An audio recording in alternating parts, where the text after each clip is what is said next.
All right, it's 9 o'clock, and I will call our Central Oklahoma Transportation Parking Authority Board meeting to order for the month of October. Do we have any citizens to be heard? If not, I would have a motion to approve our minutes of our September meeting. Motion. Second. All in favor? Opposed? Thank you. We've got 5 items on the consent docket. Any of the particular items the trustees would like any discussion on or have any questions about? And if not, I would have a motion to approve our consent docket. Move approval. Second. All in favor? Aye. Opposed? Thank you. Items for individual consideration. I guess we could do it right now. Item G is to enter into executive session, and we'll move that to the end of our meeting. But we need a voice vote to do that. So, James, if... Yes. Yes? Yes. Yes. Okay, thank you. First item is approval of contract with Brasso International and Toller Manufacturing for the bus shelters and bus stop amenities through October 2024. Jason, is that part of the MAPS 4, or is that what we've had? Yeah, actually, excuse me. Actually, we had a contract in place with Brasso International for the bus shelters that we've been installing over the last 4 years, 5 years. That contract has expired. So staff put together a request for bid, advertised that in August, and we received bids from both Brasso and Toller, both providing the same style, design shelter that we currently have within our system. And so what we're looking at doing is awarding a contract actually to both of those providers in anticipation of not only the increased amount of bus shelters that we're installing currently and have planned for this year, but to your point, Chairman, in anticipation of MAPS 4 and bus shelters being such a big part of our proposed MAPS 4 package, it would allow us, multiple vendors to provide those shelters and get them installed as quickly as we possibly can. That is one of the challenges we have ran into, is just the lead time on the bus shelters. So staff is recommending awarding a contract to both so we can make sure we get the shelters when we need them. But how do you choose which one you're going to award the contract to?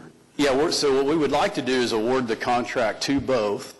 Yeah. And then when we are ready to order basically a truckload of shelters, we order them a truckload at a time so we get a discount on the shipping. We will check with the lowest priced vendor first and make sure they can meet the delivery dates that we need. And if not, then we'll go to the other contract. That's how we plan to manage that. Okay. So there's no guarantee, there's really no guarantee of quantity or who you're going to buy from. It's going to be based on this process. That is correct. Okay. And I do want to clarify that this does not anticipate spending MAPS 4 money, since there is no MAPS 4 money Yes. today. Yeah. Right. But that was one of the areas of MAPS 4 was Right. So if it proposal. Yeah. Right. Okay. All right. Is there a motion to approve item A? All in favor? Opposed? Thank you. Item B is ratifying an approval amendment 1, awarding a contract to Restec in the amount of $163,000 as the lowest bidder for public parking signs, garage signs, and approving bonds. Yeah, so pleased to report out on the progress on this project. This is something, we've been looking at, particularly in the parking committee for really the last 12 months or so, and that is adding public parking signs to, all the parking garages that we have within our system. We received some really positive feedback with the kind of the pilot parking sign we installed on the Sheridan Walker garage.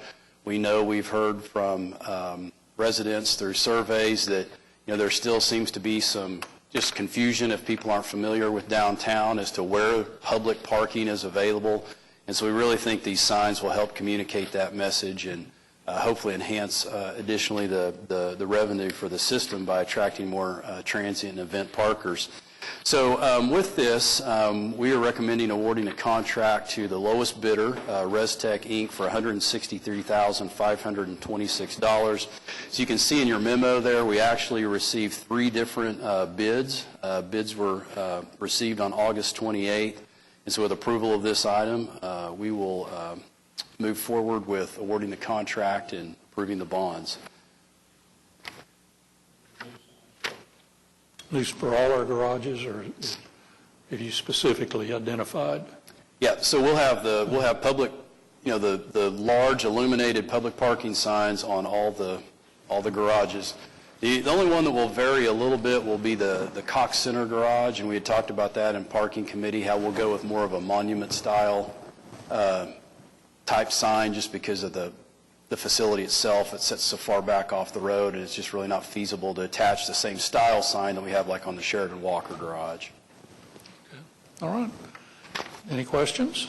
Not? Then I'd have a motion to approve item B. Move approval. All in favor?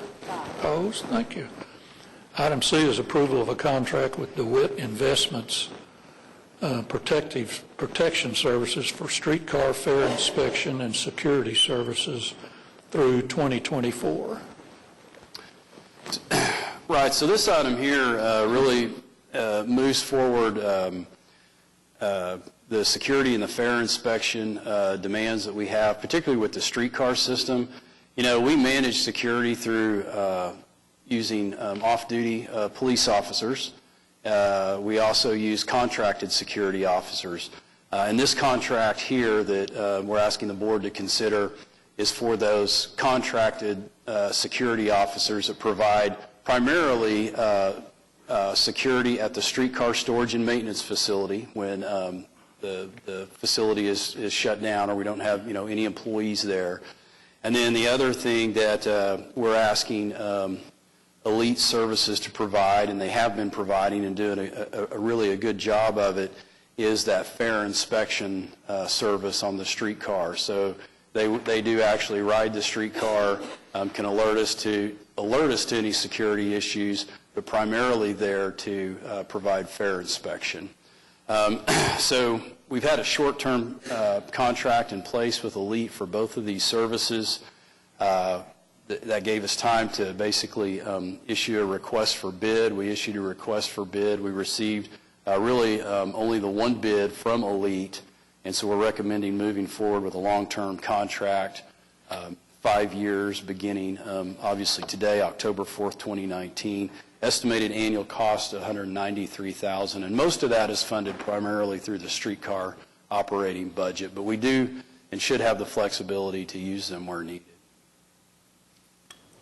All right. Any questions? Not, then have a motion to approve item C. Second. Thank you. All in favor? Opposed? Item D is approving amendment number 1 and change order number 1 to the CNG fueling station at our May Avenue maintenance facility. So we continue to make progress on the CNG fueling station. I am pleased to report that we do almost have that project wrapped up. In fact, with approval of this change order and the new schedule, we're looking at having the project completed on November 18th. This is the first amendment and change order that we've had to the project. So up to this point, the construction has went very smooth. We do have a few items that I'll talk about and provide some detail. The amendment that you see, and you'll notice all the backup for this is in your packet. It's on the change order document prepared by Wendell Architectural and Engineering. But the amendment part of this item is actually for additional topsoil. So we had to bring in more topsoil than what was anticipated. So out of the total cost of both the amendment and change order of $176,000, about 57 of that is attributable just to the amount of soil that we had to bring in for the site. So then when we move to the change order part of this item, the change order the change order is an increase of $119,000. That's about 3.66% of the original contract amount. And then again, the items in that change order are detailed in that supporting document. One of the main cost items, though, is basically the upgrade or changing of the regulators for the compressors. You'll notice that cost is about $52,000. And the reason for that change is when we were, originally, in design and working with ONG, we had anticipated a certain amount of volume that ONG would be able to provide to the CNG facility. After ONG installed their infrastructure, they were actually able to provide more gas than, to the site than what we had anticipated. So we upgraded our regulators for the facility to accommodate that extra flow, I guess, if you will. Then you can look down and you can see several other items ranging from changes to conduit. We had to upgrade some of the piping. Again, this was at ONG's request. We had to install some sleeves in the concrete driveway to allow to route the irrigation system. So again, you can see the amounts there on the backup document, but total for the amendment and the change orders, $176,000, and again, we look to complete the project November 18th. All right. Any questions on item? Then I'd have a motion to approve item D. All in favor? Opposed? Thank you. Item E is a change order number 7 to the Santa Fe parking garage white box and tenant improvements, extending and accepting the project and placing the maintenance bond into effect. So yeah, this is our item for accepting the project, putting the maintenance bond into effect. So this will wrap up the renovations to the tenant space that UCO is occupying in the garage. I know this has been a long project for us. This is actually our 7th change order. But I would like to just remind the trust that although we've had several change orders, when you look at the total amount of the $2.7 million project, those change orders total to just over $33,000 or 1.2%. So I really want to just take an opportunity to commend everyone that was involved in the project, from staff to UCO to our contractor. As we all know, with the extenuating circumstances around this project, kind of selling the garage in the middle of it, it was imperative that we held to that budget as tight as we possibly could, and I think we did a pretty good job of that. Also in your memo, you'll notice the inspection team that was there for the final inspection ranged anywhere from Public Works staff to UCO, our staff, and so forth. So with approval of this, we will accept the project and put the bond into effect. Okay. Second. So this does complete the project in there? Yes. Yes. Okay. All right. All in favor? Opposed? Thank you. Item F is a resolution authorizing the administrator to enter in negotiations with successful proposer 49's Technology for our multimodal transportation technology at an estimated cost of $100,000 over the next 2 years. Yeah, so this project is really a continuation of us evaluating the technology we use within our system. If you'll recall, the board has previously took action to approve the issuance of an RFP for these consulting services. And again, what we're really looking at is to find an expert to come in here and look at the technology we use for running our transit system, whether it be the AVL, the customer interface, the behind-the-scenes software that we use to assign bus operators to individual routes. We really want to take a look at that, do a needs assessment, identify any gaps. I mean, as we know, technology changes remarkably fast. A big part of the system that we use we've had for at least 5 years. Other parts of the system go back, even 10 years. So it's certainly a time to take a look at our technology, see what else is out there, and have someone kind of, help us determine what the next best steps are.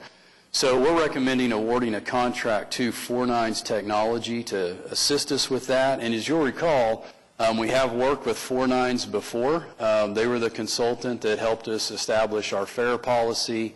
They worked with us in developing the streetcar fares. They've recommended the mobile ticketing technology that we use today. So we have a lot of confidence in bringing them back in to help us with this project. All right, any questions? Then I'd have a motion to approve item E. All in favor? Opposed? Thank you. Our next item is ratification in claims and payroll for the period September 3rd through September 24th. Any questions by any of the trustees on that? If not, then I'd have a motion to ratify. Second. All in favor? Opposed? Thank you. Okay, our financial reports for the budget to actual for the 2 months ended August 31st. Any items on there, Jason, that you'd like to discuss? Yeah, if I could, I'd like to talk a little bit about the transportation, the parking operations, and then streetcar. Just a few comments. It is just 2 months into the year, so it's a little difficult to accurately assess any potential trends that we may want to identify. But I do want to point out, if we could start on our transportation operations. If you look at total revenues, we're right about where we expected we should be within 2 months of the fiscal year at 99.4% of what we had estimated. Then directing your attention to the expenditure section, you'll see that each of our expenditure categories through 2 months of the year are under budget. However, I'll point out that our total expenditures exceed our total revenues to date by about $898,000. And that's what we would expect at this time in the year. And there's a couple reasons for that. Is one, you'll notice on the revenue section, the federal grant revenue, we've really just began receiving our reimbursements. You know, we have to incur those expenses, then we seek reimbursement. So you'll really start to see that federal grant reimbursement revenue increase in September, or for the September and October financials. And then the other piece is the funding we receive from the state. You know, we receive, basically 3 payments from the state throughout the fiscal year, and we haven't received one yet. It's not scheduled to be paid yet. But as those revenue sources begin to come into the operating fund, we'll see that, or I'm confident we'll see that revenue and expenditure amount be more aligned with each other. Looking over at the parking operations, this is on page 3 on your budget to actuals. Again, just directing your attention to total revenues, we're actually slightly above budget for what we'd expected through 2 months of the fiscal year, coming in $31,000 over what we had expected, or about 4.3%. Most of that is primarily due to transient revenue and event revenue coming in over what we had budgeted. On the expenditure side, I would direct your attention to the parking garage operations line. You'll notice we have a budget there of $2.2 million. This is basically the expenses associated with the Republic contract for managing the system, and then any capital expenses or capital and maintenance repairs that go along with that. We have not paid an invoice for those services through August. And again, that's a timing issue where they provide the service in July, we receive the invoice in August, we review the invoice, we have a meeting with Republic, and so we did actually start paying those invoices in September. And again, that's typical with how we begin our fiscal year, but just wanted to point it out since there was very little expenditures to date. So with that, our operating income is $464,000 through 2 months of the fiscal year. And then I'll jump ahead to the streetcar operations. This is actually going to be on page 6 of your budget to actual. And, really similar comments to what I made on parking, and that, total revenues, as you can see, most of our revenues come from the general fund subsidy.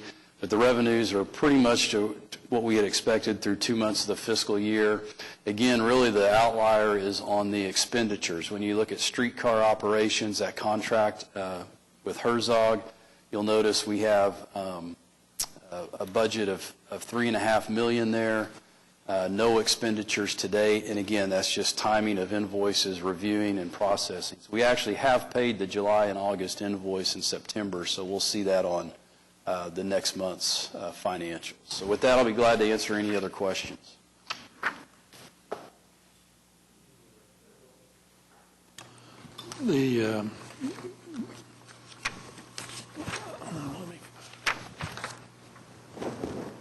The federal grants, you know, you budget $7,667,000 and haven't drawn any. You can't budget really. I mean, you have an annual budget, but you don't know when you're going to receive those or when you're going to apply for them or any, do you? It just kind of occurs during the year? Or? Well, yes, there are a lot of grants, to your point, that we apply for and receive throughout the year, mainly on the capital side, where you're right, we don't know exactly when those announcements of funding opportunities are going to come out. So, you know, very difficult to budget for that. However, for the formula grant that we receive each year, the part for our maintenance, the part that we get reimbursed for maintaining the buses, that is a little bit more predictable. But again, when we start the fiscal year, you know, it always looks like we're kind of starting, I say in the hole or whatever. Before we have to incur those expenses before we can reimburse them or be reimbursed. And then there's also a time in the fall where the feds basically shut down that system while they kind of recalibrate for the next fiscal year, and we're unable to make draws at that time as well. So that does throw the timing off a little bit. Okay. As far as being able to get just a steady, 1/12 like of your revenue every month. To know what your expenditure is going to be when you don't have the money from the federal grant. But once you apply for it, how quickly do you receive it? Well, when we draw a reimbursement, we get it the very next month. Yeah. All right. All right. Any questions by the trustees on any of the financial? Then I'd have a motion to approve our financial reports. I'll make the motion to approve. Second. All in favor? Opposed? Thank you. All right, our program reports. First is our streetcar report. Jesse? Good morning. Good morning. Everyone's enjoying the wonderful weather. We'll jump right into it. I've only got 47 slides, so I'll be quick.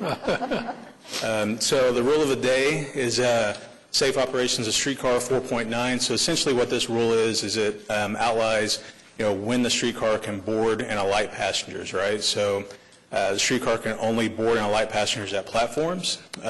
If we were to stop between platforms, say for a blockage or something like that, and we were to alight passengers in between a platform, our state safety oversight could possibly see that as an emergency evacuation. And so that's why sometimes if there's a blockage or something, we'll maintain passengers on the streetcar until we can get to the nearest platform. So this is one of the rule of the days that we put out to all of our operators first thing in the morning. We continue, so many documents that the number is jumbled up. That's awesome. So we continue to submit documents to ODOT, closing out our caps, and in September we submitted 2 additional documents for review by ODOT. The mayor, he hosted the USA Accelerated Advisory Council. Basically what he did was he took the group around Oklahoma City and surrounding areas, basically showing them what Oklahoma City is. And one of those tours was on board the streetcar. We essentially took the group from the Myriad Gardens to the Memorial Stop. And so they got to see some of the downtown area by riding the streetcar. So it's a pretty awesome event for us. We're going to show a quick video here. This is one of our Love the Loop videos. You may recognize one of the superstars in the video, Caitlin here. Go ahead.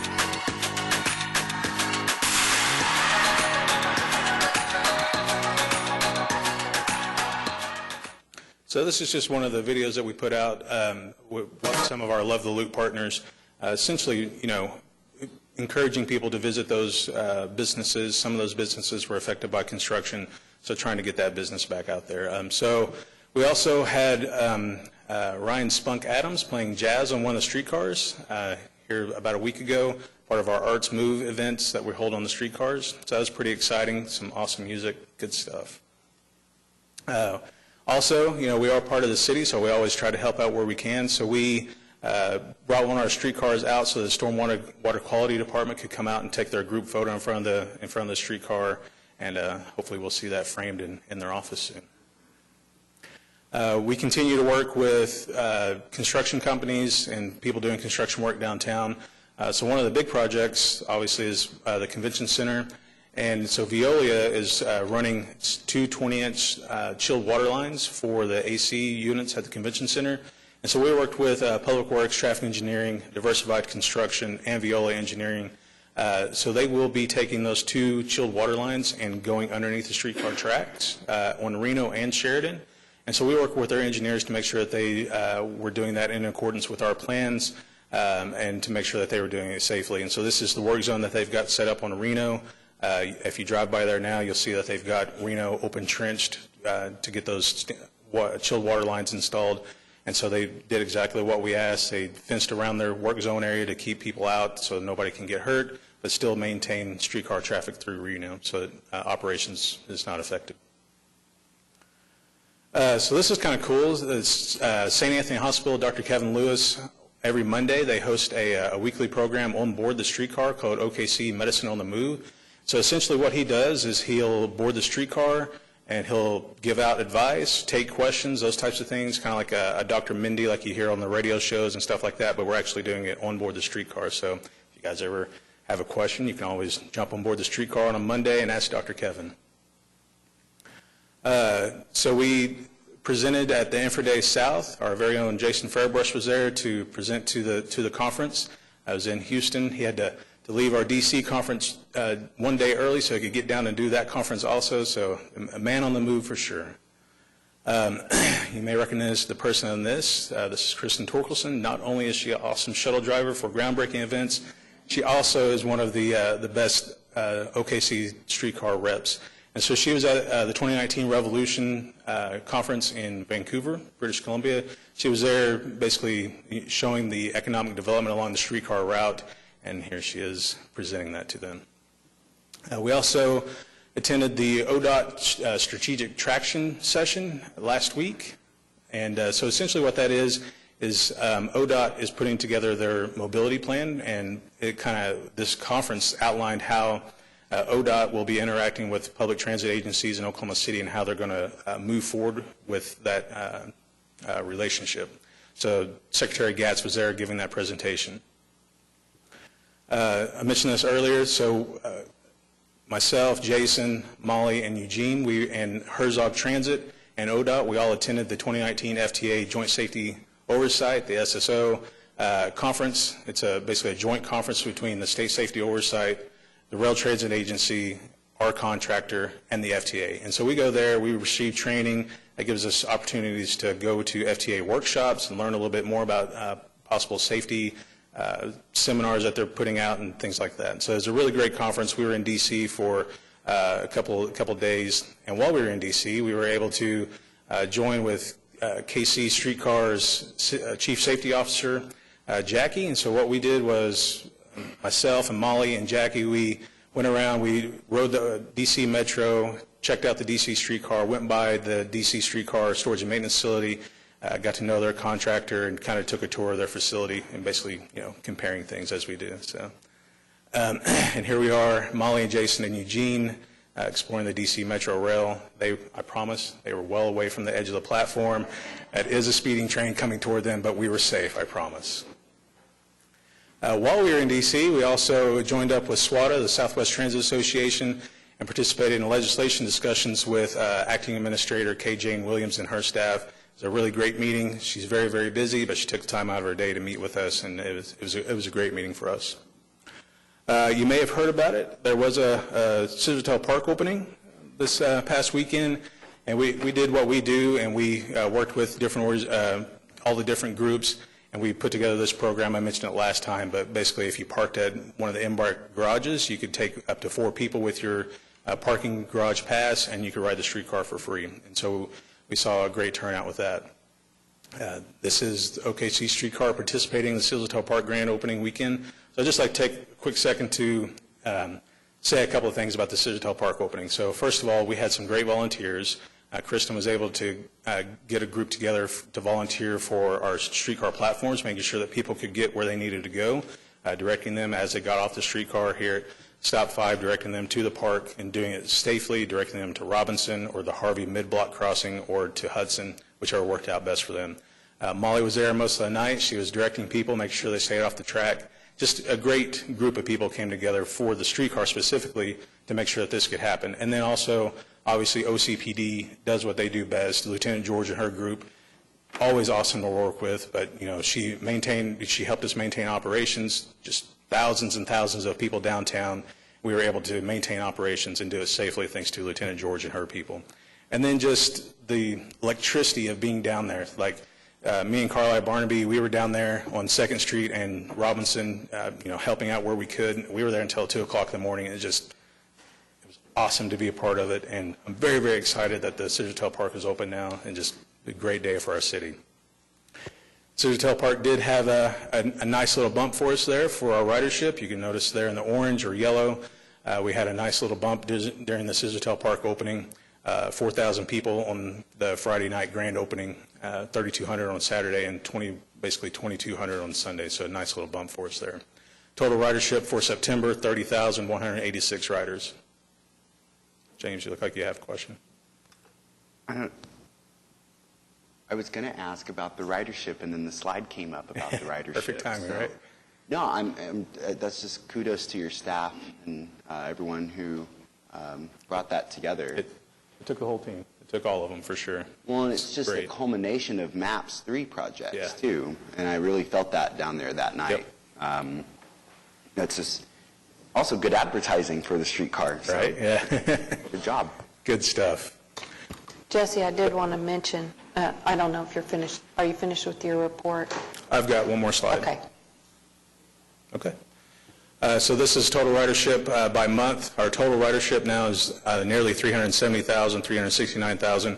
Again, 30,000 in September. But I did add to this slide here, just basically for your information, we've broken down our ridership. We've added the average weekday, our average weekday riders per service hour, average weekend, and average weekend riders per service hour information there, just basically for your information. And then end on this, probably one of my favorite pictures of all time. I mean, you've seen the rendering, right? But now it's real life. This is the streetcar at Stop 5. This is Silvertail Park stop. You've got the convention center going up in the background, Convention Center Hotel. You can almost see the dirt over there where the Convention Center parking garage is going to go. And then this is Silvertail Park. Just, I cannot explain how exciting it was to be a part of that. It's just incredible. Hope everybody was there. It's awesome. Sorry. Question, yes. It's not really a question. I just wanted to mention for the benefit of the board that the MAPS office has put an agenda item on the city council agenda for Tuesday that I'm hoping Councilman Cooper will be able to advocate for, which is the final plans and specs for the mainline additional improvements that will help address the remaining state safety oversight items that have to deal with construction, especially the safety mesh along the front of the platforms. Right. I can talk a little bit more about that if you'd like. Sure. Yeah, so you'll see on the agenda item, MAPS is putting out to bid a couple of different improvements. One of those is the leaning rail, so where the mesh is right now, right? So what they're going to be adding is it's basically a metal surround with a 2x2 screen that will inset into those openings, and so we'll be able to get that mesh away. That's one of the main improvements. And then we'll also be adding railing along the boulevard there to help direct people to the crossings, and several other little items, but they'll help us close out several items on the ODOT caps, the corrective actions.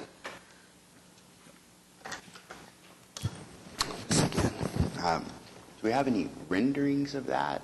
Is it something I can see of what Sure, that would look yeah, like? so there's no renderings, but we have the detailed drawings, and I can provide those for you, no problem. Yeah, visual learner, thank you. They totally may understand. also be linked to the agenda item that should When be you click on posted it. on the Yeah. city's website probably in a couple of hours. Yeah, it should be a total packet.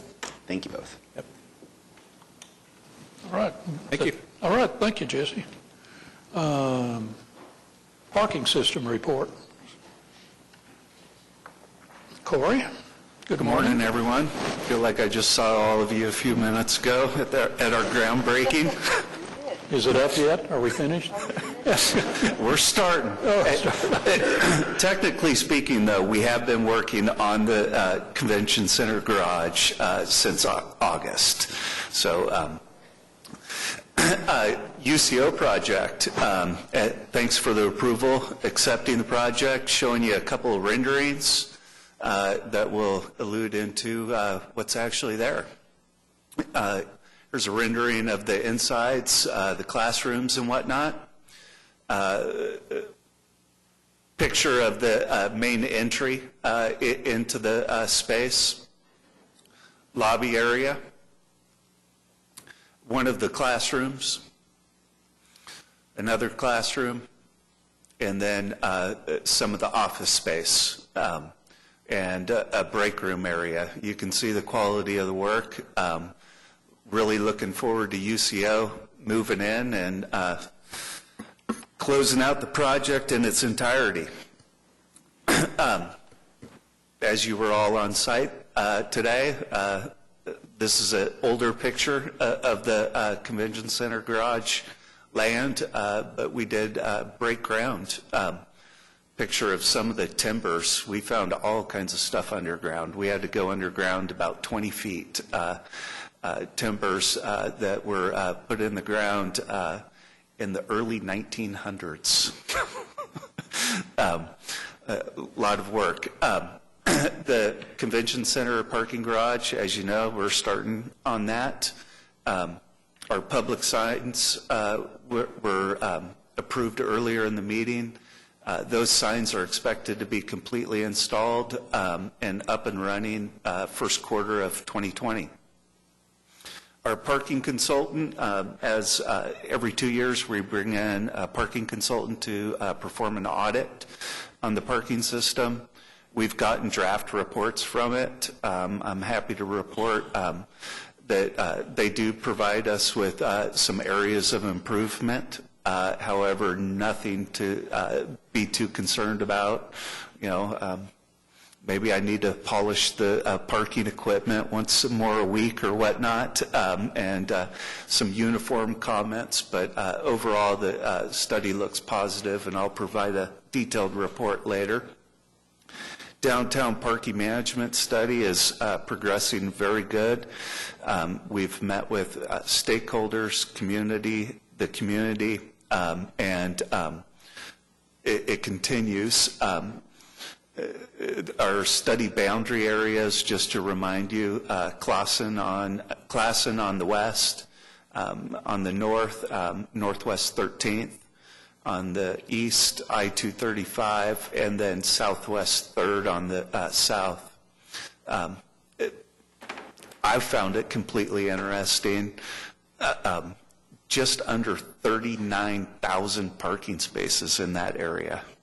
That's public, private, on-street, off-street, every parking space, just under 39,000 parking spaces in that area. But that study will wrap up towards the end of the year. Skedata parking system upgrade. That product, we have some of the hardware, all the servers and computers and whatnot on site, and we will be receiving the other components and the software in the next coming weeks, and then staff and our subcontractor, Weatherby Electric, will start programming and testing the system long before we install it into the garages. That is all I have today. Is the space that UCO's taking did they take all the space on the plaza, kind of all the way to the, there used to be some retail and, They took over, the smallest portion that they took over was where the little Minute Mart was, and the sun tanning hair salon place that had been vacant for a long time. That's the closest portion to the Skirvin. Then they took over the old Mexican restaurant for their radio space, where they're going to be broadcasting from. And then the space that was last occupied by the chamber in the 80s, and then everything south of that. So everything has been updated. Random, but because I've been rereading Boomtown with my UCO and OCU students this semester, what happens to that timber that we found from that early founding of the city? Midwest Wrecking took that and disposed of it. I do not know. That's a shame. all right, any other questions? All right, thank you, Corey. Thank you. Our river cruises, Jenny? Good morning. I must warn you that next Tuesday, I'm taking my entire office staff on a Oh, yes, very cocktail good. cruise in the afternoon, so, Very good. yes, you can go. I may have There's a to couple of crash my that staff I one. may want to push overboard, but no. There's room for 49.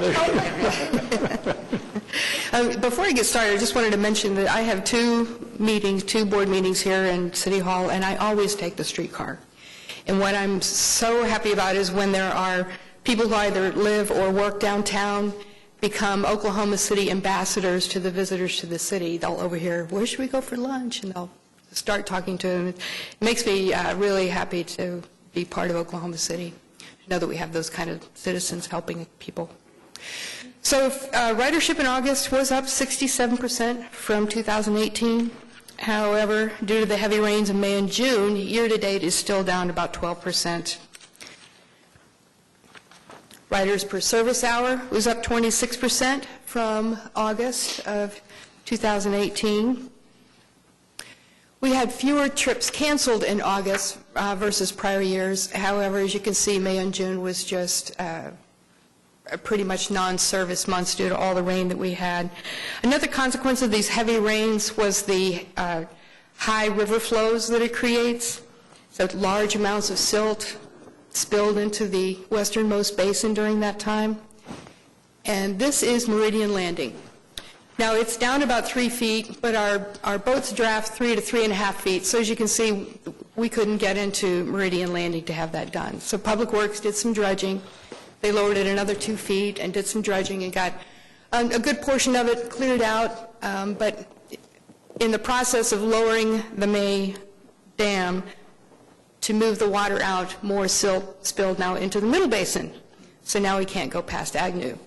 But there are plans for Public Works to dredge at least the center portion of the river, a full 12 feet down to the bedrock, so that we could be up and running again probably in April. We're on very limited service right now. Not just plans, Jeannie, they are dredging, right? They will be.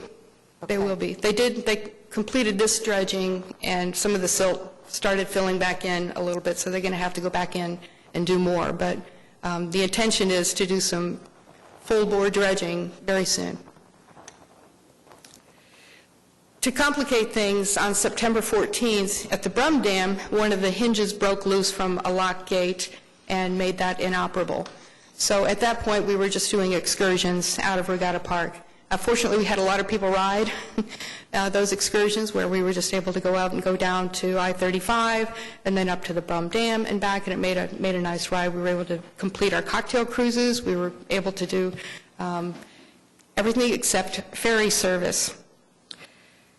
Some of the other things that we're working on with during this time, with all this going on, we're going to be replacing all of our signage. We're installing a canopy at Exchange. The canopy will protect people waiting on the sidewalk to get on the river.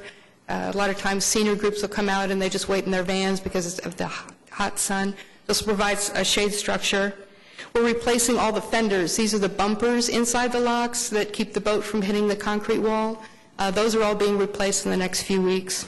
Of course, Stockyards Landing will begin sometime later this winter. And we'll be presenting to you an RFP for a pavilion at Meridian Landing. And all of these projects are grant funded. On a happy note, October starts Haunt the River, and tickets are selling out fast. October 25th and 26th are gone. There are still seats available for the other 4 cruises. They're Friday and Saturday evenings in October, beginning the 11th, the weekend of the October 11th. Staff has gone crazy. Our offices look like a haunted house at this point with all the things that they're putting together to decorate the landings and the boat. Spokie's ridership was down quite a bit in August. A lot of this was due to the 12 days of rain that we had in August and the 7 days of 100-degree weather. As a comparison, the alternate mobility option was also down 46%. So it was a rough month for alternate mobility options in August. Ride duration is highest in the 30 minutes or more category. We have a lot of visitors who find the 3-hour trip for $9 very attractive. So they'll do that, and that gives them 3 hours to cruise around Oklahoma City. Rides by bike type, we have the classic bikes and we have the dash bikes. And the classic bikes are station-based. The dash bikes are pretty much lock it to any bike rack, and they can move all around the city, so you're not confined to just going where there are stations. And this is consistent with the number of bikes that we have. We have twice as many classic bikes as we do dash bikes. On the full moon bike rides at Myriad Gardens, we offer a discount for people to use our bikes for the full moon bike ride. We get anywhere between 6 and 18 of our bikes used for those bike rides. It allows people to come down and ride in the full moon bike ride without having to transport their own bicycle to the downtown area. And with that, I'll be happy to answer any questions. Do we have any numbers yet on ridership in the uptown area where you all are now adding Spokies? Do not at this time. It's difficult to pinpoint where dash bikes are checked out with their GPS. We can kind of tell where they start and where they end, but we're really waiting to collect more data on that. We do have almost a full month's worth of data at this point, so we'll be sure to include that in our continuing reports. I'm just curious because there's a lot of activity I'm seeing, whether it's bikes or walking, just right there at 23rd and Walker, and just every walk around that. So It's a great area. Congrats on the expansion. Thanks. Jeannie, Yes, ma'am. scooter pop quiz. Okay.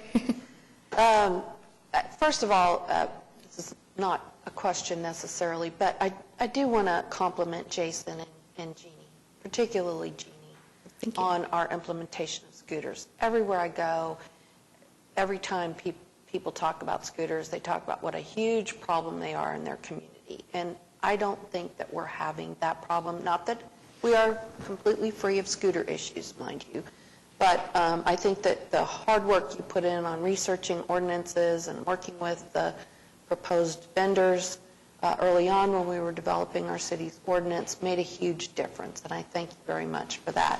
And also your monitoring on the scooter program has helped a great deal. The fact that someone is paying attention to the usage information, and we were able to grant an additional 100 scooters to the scooter companies. That was in July? August? Is it August? Yeah. So we have them authorized for 350 scooters in addition to the scooters that were placed at bus stops. Councilman Greenwell specifically asked during the adoption of the ordinance that the vendors work with us to place scooters at the bus stops. Can you talk a little bit about that? The number of bus stops, the number of scooters? Sure. The bus stops, interestingly enough, the revocable permits for those shelters are held by Tyler Media. So we had to work with Tyler Media to identify which bus shelters they could place scooters and where near the bus shelters they could place those scooters. So Tyler Media said, let's start with 15 and see how it goes. His biggest concern was someone picking up a scooter and breaking some glass or blocking entry. And from what I'm hearing of the 108 that are out there now, they're not having any issues. It has hurt their overall ridership. I think people are just going to have to get used to the idea that they're out there. But we've seen scooter activity around Quail Springs Mall. We've seen it around 23rd, Northeast 23rd, actually, as far as Lottie and out in the, and also in the OU Medical Center area. So there's little pockets of, a little bit of activity for those scooters. But we're being very cautious. We're making sure it's all segments of the city, northeast, northwest, southeast, southwest, to make sure it's a fair and equitable distribution of the scooter program. And it is a pilot program. So it brings their total number up to 458. I can tell you for certain that they've never had more than about 360 scooters out on the road at a time. Some of the issues they have are maintenance, deployment, that sort of thing. But very happy to see that opportunity given to citizens outside of the urban core. We have limited them to the 350 within the urban core just because of some of the problems they've had in Austin and Dallas and San Francisco and Santa Monica and some of those other cities where they have as many as 2,000 scooters in their downtown area and you can't walk without tripping over a scooter. So we're keeping the numbers within reasonable limits. So my theory is that the more the scooters are moving, the less they provide an obstacle to someone who's walking down the street. So I think that our requirement in the ordinance that they have an average of 3 rides per day, isn't it? 3 rides per scooter per day. Scooter per day is instrumental in keeping them moving. And certainly during the Scissortail Park opening weekend, I saw lots of them moving. So I'm sure their numbers are good for that weekend. I'm sure they were. Spokies and Lime both saw huge jumps over that weekend. Great. I think it was 20% of the scooter rides in September were in that 3-day period. Thanks, Jeannie. Thank you. All right. Any other questions? Thank you, Jenny. Then I would have a motion to receive our program reports. Excuse me, all in favor? Aye. Any items from the trustees before we adjourn to executive session? I'd like to just thank everybody again for attending the groundbreaking for the Convention Center Garage. It was great to see everyone there, along with all the other folks that are connected to the project. And, again, staff did just an amazing job coordinating all that. I mean, it was a, 15, 20-minute event, but there were still a lot of logistics to make sure we could get it all set up. So everybody did a great job. Also, would like to just recognize one of the guests we have with us today, previous Secretary of State and Director of Oklahoma Department of Transportation, Mike Patterson's with us today. So we appreciate you being at our meeting. It's great to have you here. We really appreciate it. And understand retirement was short-lived, I guess, but he's with HNTB now. And HNTB, as you know, is helping us with our bus rapid transit projects. So really appreciate you being here. All right, and we're adjourned to executive session.